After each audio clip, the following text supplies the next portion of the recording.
Perang sedang mulai masuk ke dalam negeri, dan Vladimir Putin secara resmi kehabisan waktu dan pasukan.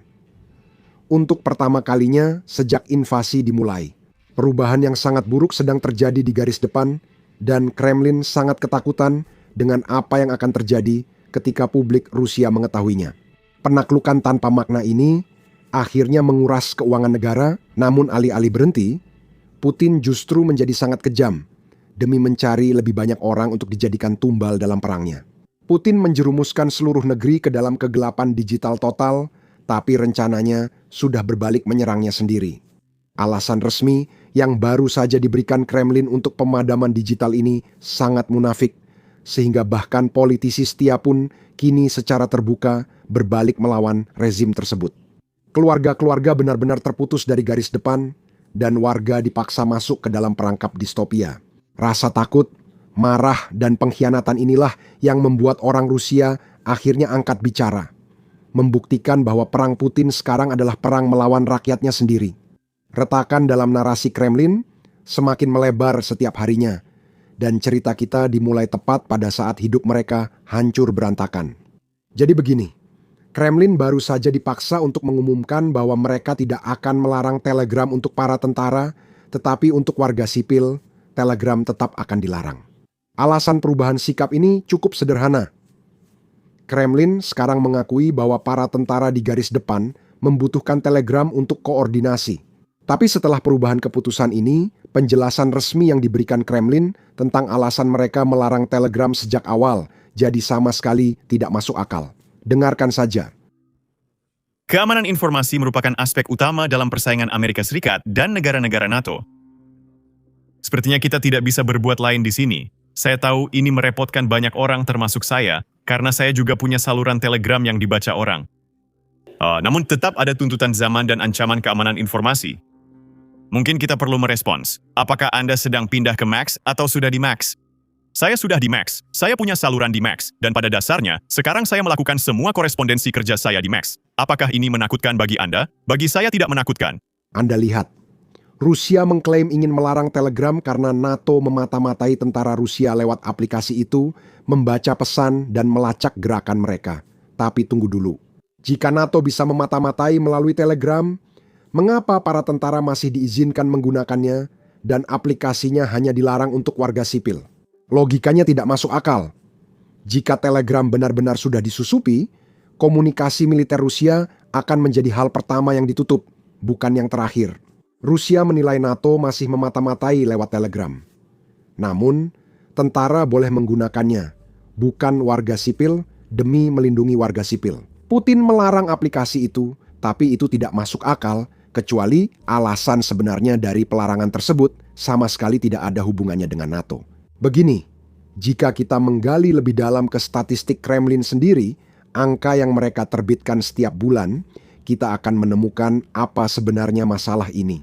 Begini, selama 2 bulan terakhir, ada sesuatu yang terjadi yang belum pernah terjadi sejak Putin memulai operasi militer khusus 3 hari ini. Tentara Rusia sebenarnya semakin kecil, lebih banyak tentara yang tewas di garis depan daripada yang bisa direkrut Rusia di dalam negeri. Berikut adalah angka pastinya. Pada bulan Desember, sekitar 35.000 tentara Rusia tewas, tetapi Rusia hanya mampu merekrut sekitar 26.000 orang. Artinya, tentara berkurang, 9.000 orang hanya dalam sebulan. Bagi Putin, ini bukan masalah besar karena dia tak peduli nyawa rakyat Rusia. Tapi tren ini berlanjut di bulan Januari, dan sangat mungkin tren ini akan terus berlanjut sepanjang sisa tahun ini. Bahkan, menurut Menteri Pertahanan Ukraina, tujuan Ukraina adalah mendorong kerugian Rusia hingga 50.000 tewas dalam pertempuran setiap bulan. Dengan bonus pendaftaran yang menurun di dalam Rusia karena uangnya mulai habis, Putin akan semakin kesulitan menggantikan tentara yang gugur di garis depan. Dan inilah alasan tepat mengapa dia menutup Telegram. Menurut sumber militer pro-Rusia, Putin sekarang berencana melakukan mobilisasi lagi, bahkan mungkin mobilisasi penuh. Untuk mencegah kekacauan seperti sebelumnya, dia menutup Telegram lebih awal. Saya yakin kalian tahu apa yang terjadi. Berikut ringkasannya. Ini bulan September 2022 dan Putin menyadari bahwa operasi militer khusus 3 harinya akan berlangsung lebih dari 3 hari. Jadi dia memerintahkan mobilisasi parsial. Hasilnya sangat buruk bagi Kremlin. Lebih dari 1 juta warga Rusia, profesional berpendidikan dan berpenghasilan tinggi, telah meninggalkan negara itu padahal sangat dibutuhkan ekonomi Rusia. Tapi mereka begitu saja pergi. Selain itu, ribuan bahkan mungkin puluhan ribu orang melakukan protes di seluruh negeri. Ini mencakup kota seperti Moskow, Saint Petersburg, dan wilayah terpencil. Berikut rekaman protes-protes itu. Nah, dampak dari seruan Presiden Rusia Vladimir Putin untuk mobilisasi parsial pasukan cadangan masih berlanjut. Langkah yang sangat tidak populer ini memicu protes langka di seluruh negeri yang menyebabkan hampir 1.200 penangkapan. Polisi bersenjata lengkap menangkap dan mengeluarkan demonstran yang berteriak tolak perang. Sejumlah warga Rusia segera membeli tiket sekali jalan untuk kabur karena pengumuman itu memicu kekhawatiran pria usia produktif akan dilarang pergi. Situasinya menjadi sangat buruk, sehingga Putin benar-benar harus mengakui bahwa Kremlin membuat kesalahan dalam perintah mobilisasi. Sekarang, itu mungkin tidak terdengar penting bagi kalian. Namun di Rusia, politisi seperti Putin jarang mengakui kesalahan secara terbuka. Itu sangat langka. Dan itu menunjukkan seberapa buruk sebenarnya mobilisasi ini berjalan. Tapi sekarang Putin mencoba melakukannya lagi dan alasannya cukup sederhana. Dia tidak punya pilihan lain.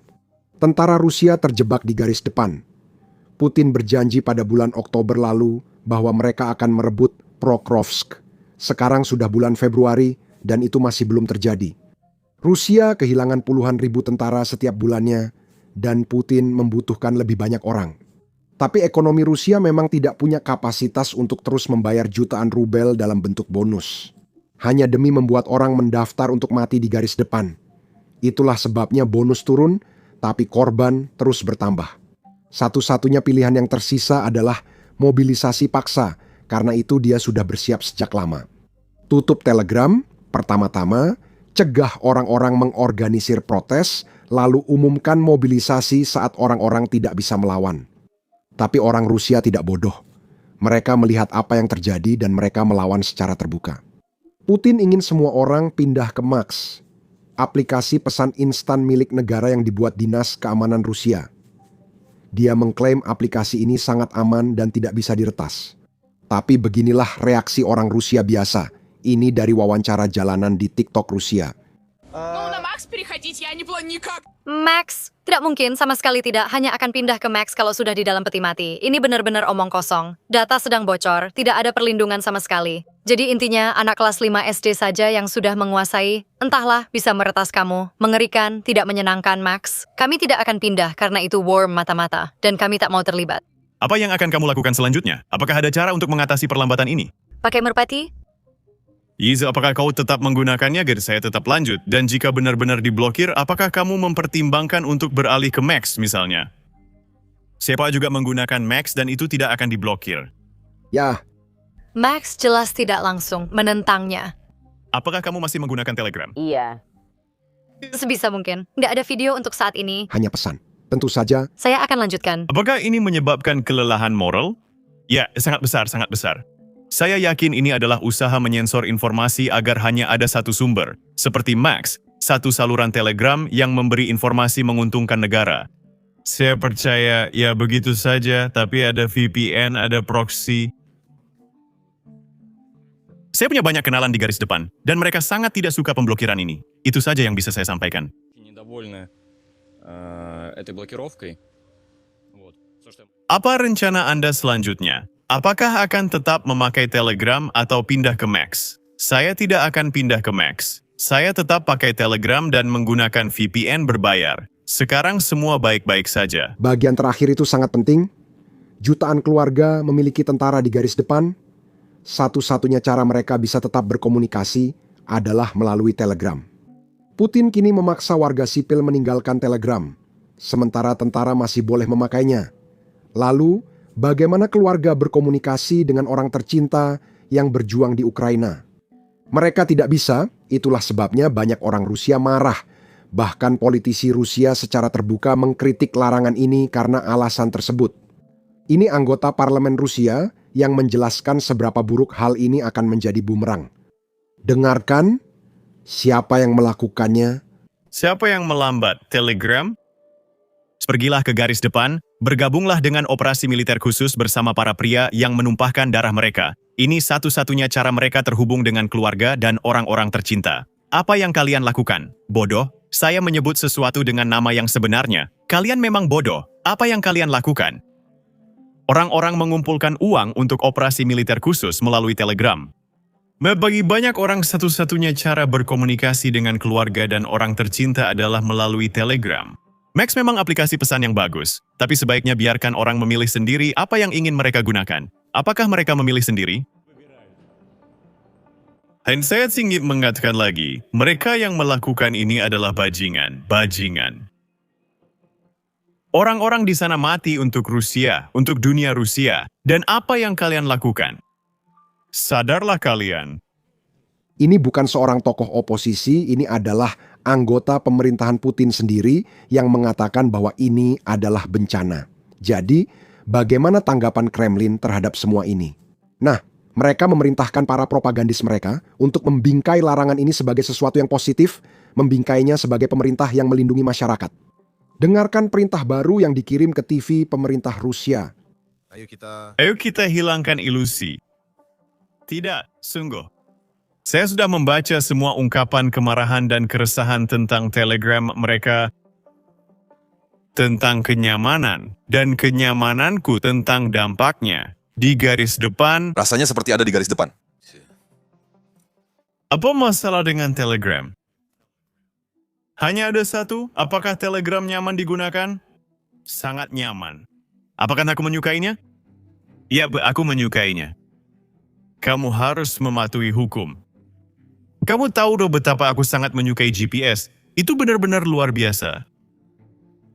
Wah, tapi ketika perang dengan Ossetia dimulai di Ossetia, untuk Ossetia, agar orang-orang berhenti dibunuh, itu melawan Georgia untuk memaksanya berdamai.